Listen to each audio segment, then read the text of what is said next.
You're listening to the We Are Libertarians podcast network. Find all of our shows at wearelibertarians.com. Welcome to Now Hear This. I'm your host, Chris Spangle. Now Hear This is a conversation with leaders in Indianapolis that are working to improve the lives of Hoosiers. And our goal is to empower you to join in their work and make a difference while informing you about the unseen aspects of life in Indiana. If you miss an episode, then you can listen via podcast at nowhearthisindy.com. Thank you for listening here on these iHeart Indianapolis stations. My guest today is Chris Gray, who is the executive director of the Indiana Council on Problem Gambling, which is an organization. Well, let me ask you what the organization is dedicated. Instead of putting it in my own words, what does the Indiana Council on Problem Gambling do? And thank you for joining us. Thank you for having me. Well, what the Indiana Council on Problem Gambling does is we are an advocate for people who have an issue with gambling. And as an advocate, we go to the State House to advocate for more funds to help problem gamblers, to make sure that there are resources out there to help problem gamblers. We do have a website, indianaproblemgambling.org, which problem gamblers and their families can visit. And on there, we have treatment providers. We also have a link to the GA meetings. We also have a link for family and friends of problem gamblers so that they can try to understand what is going on in their world, and also attend possibly Gam-Anon meetings, which help the families and friends of people who have problem gambling. We also help treatment providers get their CEUs so that they can help problem gamblers and treat them. And we also try to get the awareness of problem gambling out there, which I don't think is out there as much as some of the other addictions. Yeah, I really enjoyed looking through your website. You had a lot of great information there, including Gambler's Self-Test, which kind of helps people identify some of the issues. The conversation around drug use or alcohol use kind of fills the mind of most people when you talk about addictions, but gambling may not be necessarily top of mind. Can you talk a little bit about a person's addiction to gambling? What may that look like in someone who has an issue? Well, some of the warning signs are changes in personality, their mood swings, that kind of thing. It occupies their mind all the time. It affects family functions. They may not be present to go to family outings and that kind of things. They don't tell you their losses. They will tell you winnings. If they go out and gamble, they will tell you their winnings. And it affects the finances. They're not able to pay some of their bills. So there's several warning signs out there. Okay, and I noticed on your website that there were two classifications, and I don't know if there are more, but you identified that 1% of gamblers will become pathological, while 2 to 3% of people who participate in some form of gaming will become problem gamblers. What is the difference between a pathological and a problem gambler? Well, a pathological gambler is one who cannot stop no matter what. And it affects all aspects of their lives. And they may lose everything. And most pathological gamblers probably do lose everything. Their relationships suffer. They can't. The whole focus is on trying to chase the money and constantly spending more and more money to get that what we call that high. Right. And where a person who may have a problem with it, it'll affect some aspects of their lives, but not every single aspect. 1%, 2 to 3%, those don't sound like very big numbers. Well, when you consider the population, it can be a large number. So they say, in Indiana, if you take the 1%, I think it could affect 600,000 people. Oh, wow. Okay. Yeah. So that's 1% of the population. And gambling in Indiana has really expanded too, and that's so it affects more of the population. In my lifetime, I was born in 1983, and gambling of any form really didn't exist in Indiana, I don't believe, until 1988 when they started the lottery. And we've seen a rapid expansion. since the lottery came in Indiana since 1988. What are some? Let's just kind of take a look at that, because the benchmarks.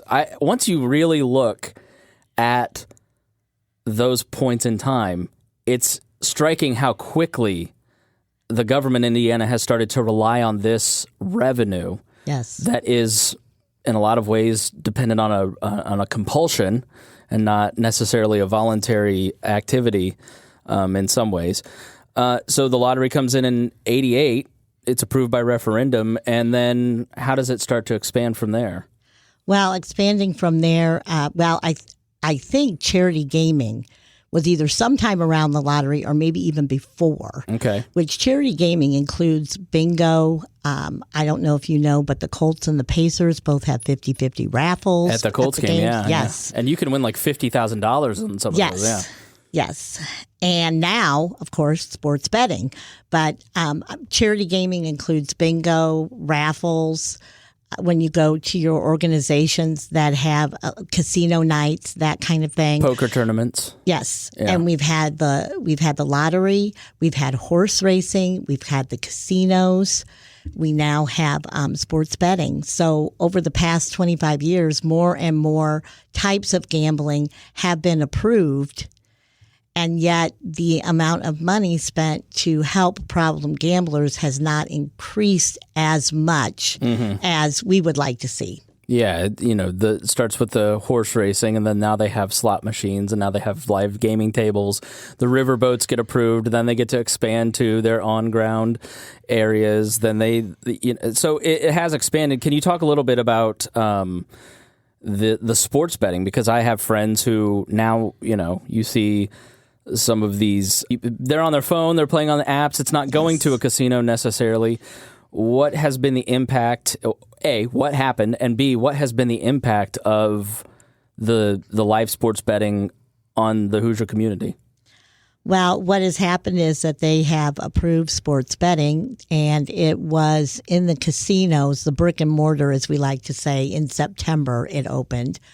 By October, it was online, which meant you didn't have to go to the casino to bet. You can place your bet from the comfort of your living room in the comfort of your pajamas.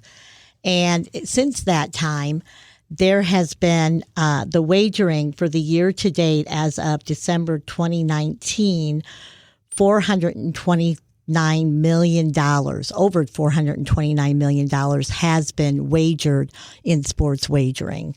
So that is an astronomical amount. And the interesting thing is, I looked at the numbers for December of 2019 as far as just wagering at the casinos as compared to December of 2018. And the numbers are not that far off as the amount wagered. And yet sports betting has increased the wagers every month that it's been doing it. It has an effect. I guess what I want to say, it has not affected just wagering at the casino. So you've got wagering at the casino that is pretty much consistent. And now you've added on to that sports betting or sports wagering, and $429 million since October through December of last year. That is an amazing amount. And I think we've seen, at least I know for myself, I have seen a slight increase in calls that I have received from people asking about problem gambling and what they can do. Which is to be suspected. But let me push back on you just slightly.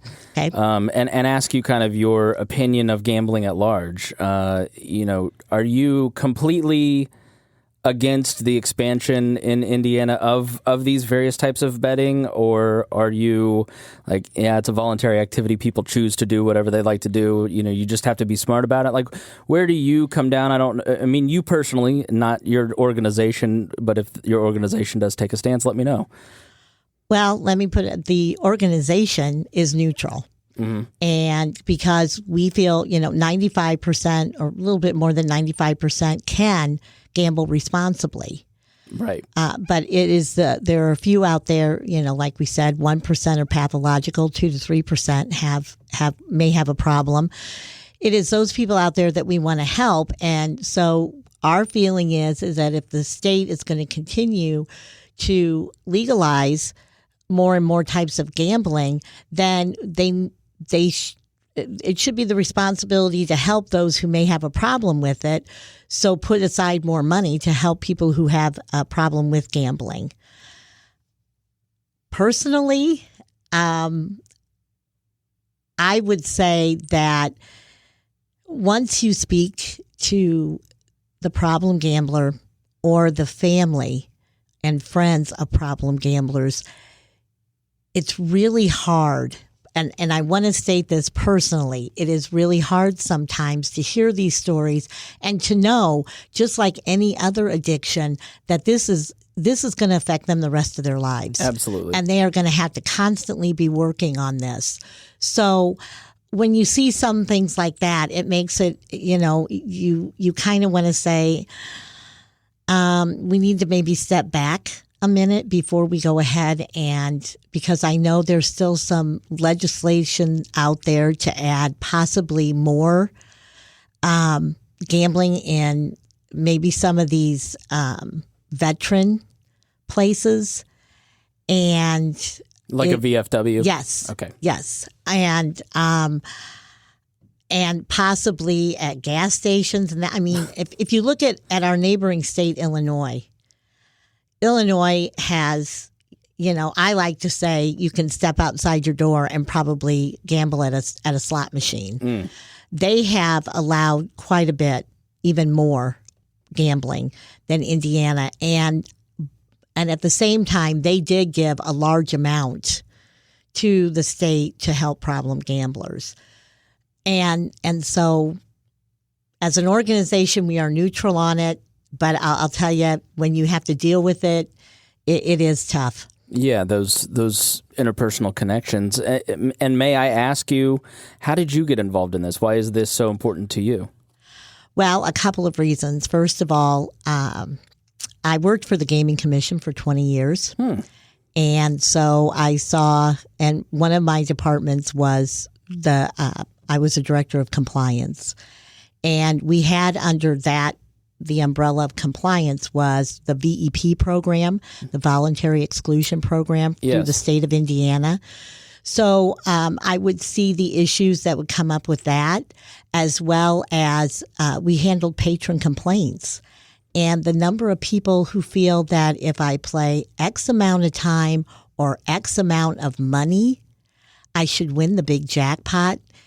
It's amazing, the people who feel that way, because that's not the way it works. Right.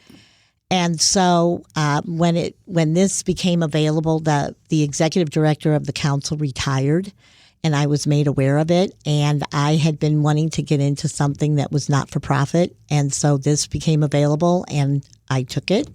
And I was offered the job and took it.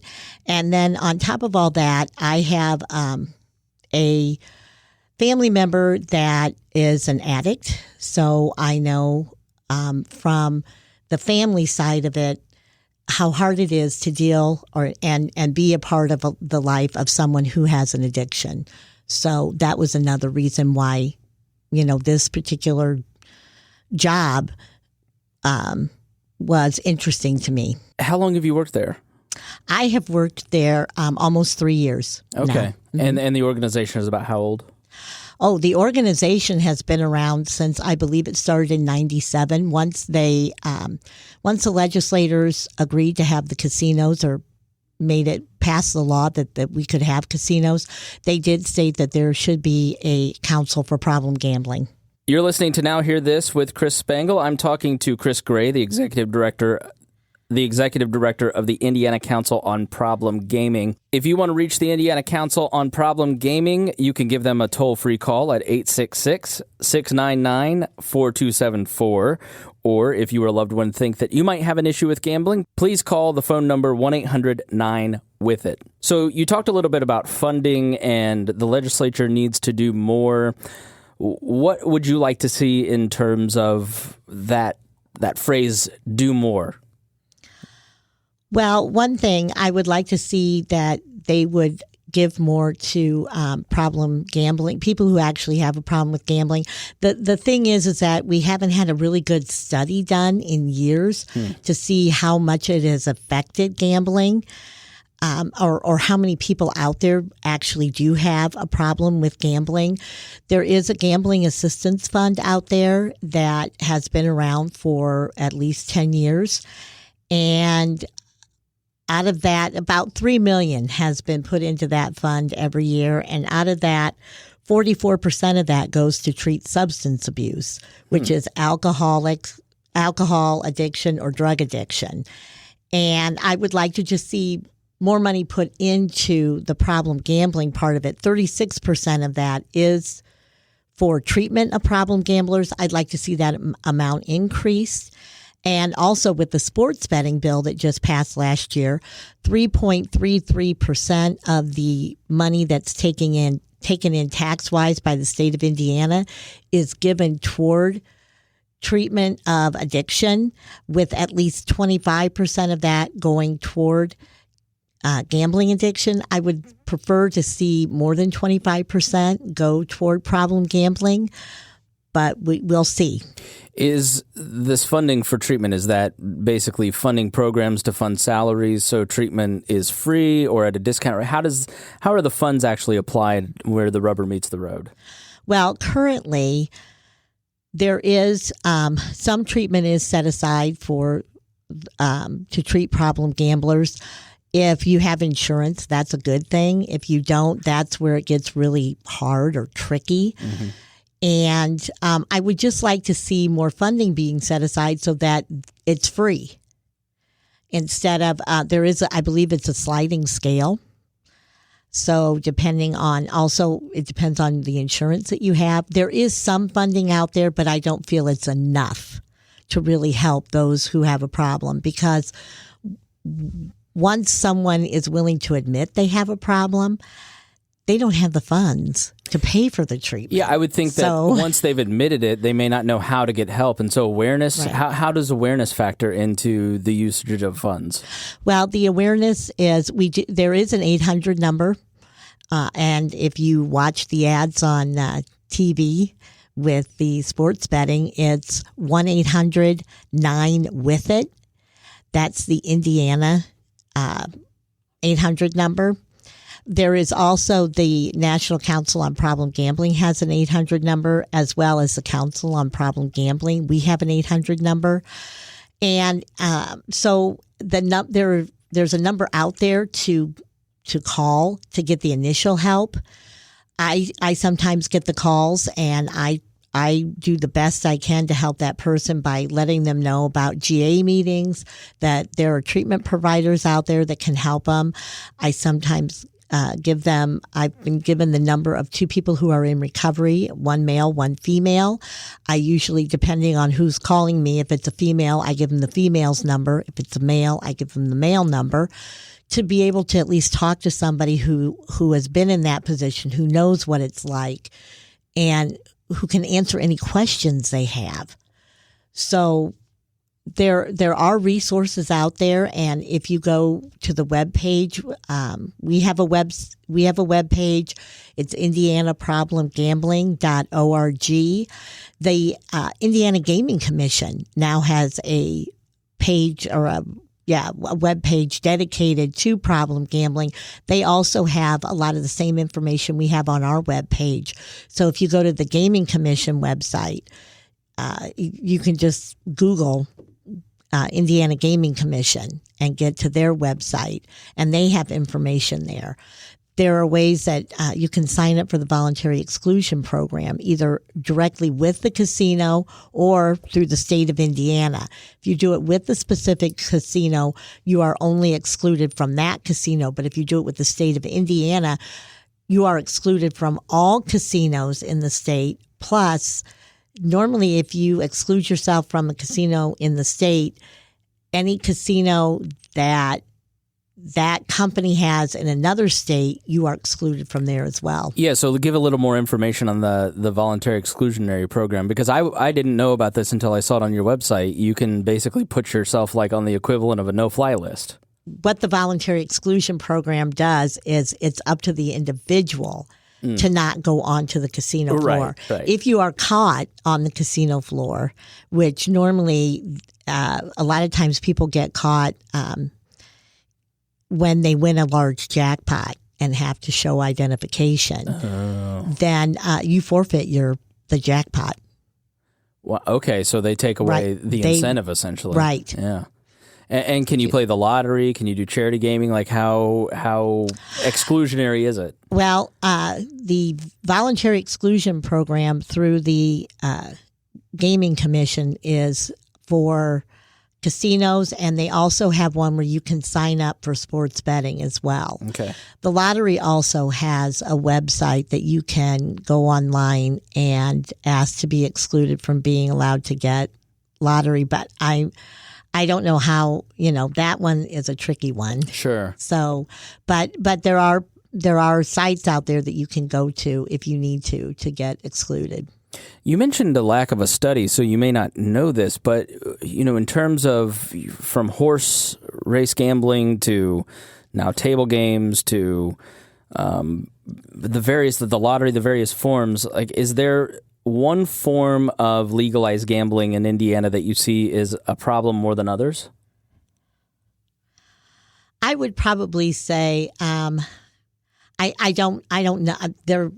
I don't know. Okay. To be honest with you, because there's been no studies, and I think it just depends on the individual. I've heard stories from people who have issues with scratch-offs to people who have problems at the slot machine or table games to now sports betting. Mm-hmm. I'm already getting, people who have an issue with sports betting. You mentioned off-air charity gaming as well. Yes. We did have a speaker one year when we give training sessions, as I mentioned earlier, to help treatment providers get their CEUs, and we have speakers come in. And we had a speaker one time come in whose problem was with bingo. That's fascinating. You are trying you're trying to raise awareness by designating March Problem Gambling Month. Is that correct? Well, March is actually nationally known as Problem Gambling Month. The National Council on Problem Gambling was the ones that got to get it nationally recognized. I am working on getting a resolution to make March recognized in Indiana as Problem Gambling Month, but it is nationally recognized. Okay. And what effect do you think that would have? Well, the effect on that, just like any other organization, is to have a month dedicated to bringing about awareness of the issue, of the problem. The reason why they picked March Madness. Basketball. Okay. Yes. Yeah. And if you go on the Indiana Gaming Commission's website and you actually look at some of the numbers of where a lot of the betting is happening right now it's football. Football has been the largest, where most of the wagering has been done in sports betting, and right after that is basketball.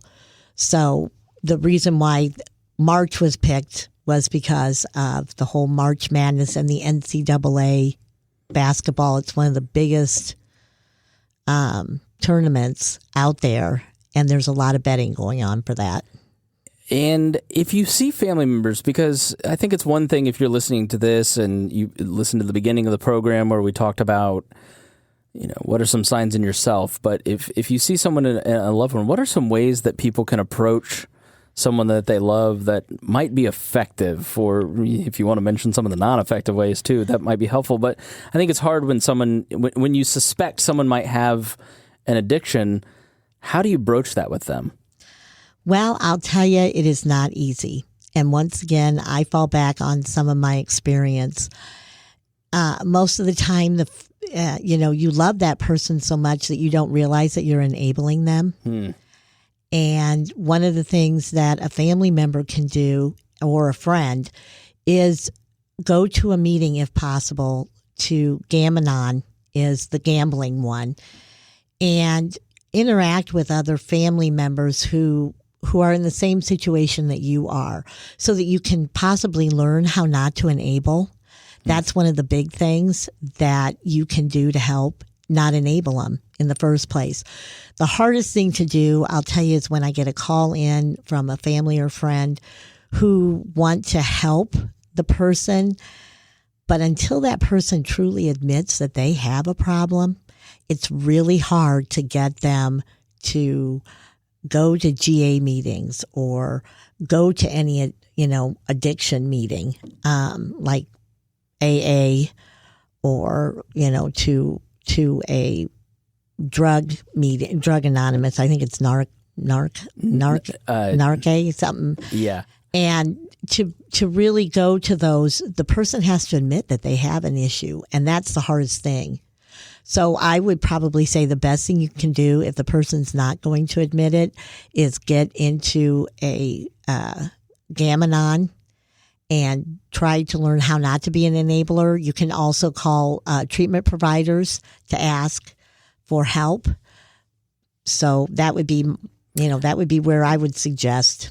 Yeah, I love that idea. Kind of get yourself prepared, kind of find out from other people who've been in your shoes, kind of maybe the lay of the land a little bit, because it can be scary, but with information, it takes some of that fear out of it, and maybe you will avoid making some mistakes. We got just a couple minutes, but I think I'm going to institute shameless self-promotion time.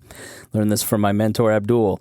Is there something that you just are burning for people to know or understand? Just the floor is yours. If you want to tell the people something that you just want to shamelessly self-promote, go for it. Okay. One of the things that I do want to say is this is an addiction. It is recognized as an addiction by mental health people, and to not be ashamed to come forward and admit that you have a problem with gambling, that it is affecting your life, and that you do want to get help. And one of the things that I think that is hard when we did the sports betting thing, one of the things that was not, I'm sure, not truly considered was the effect that it will have on the athlete. When we approved of this, how easy are we going to make it for the athlete to come forward and possibly say, hey, I have an addiction to gambling? Are we going to make it tough for them? Are they going to, if they're a pro player, are they going to lose their job? Are they going to, how is it going to affect their life, as well as the college athlete?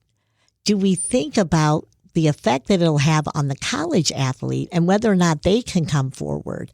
The coaches and the athletic directors, are they going to be, we hope to educate them in the future on, signs of problem gambling and what to look for, how to talk to the players about it, that kind of thing. So, when they approve some of these different ways of gambling and gaming, did they really think about the third party that this will be affecting?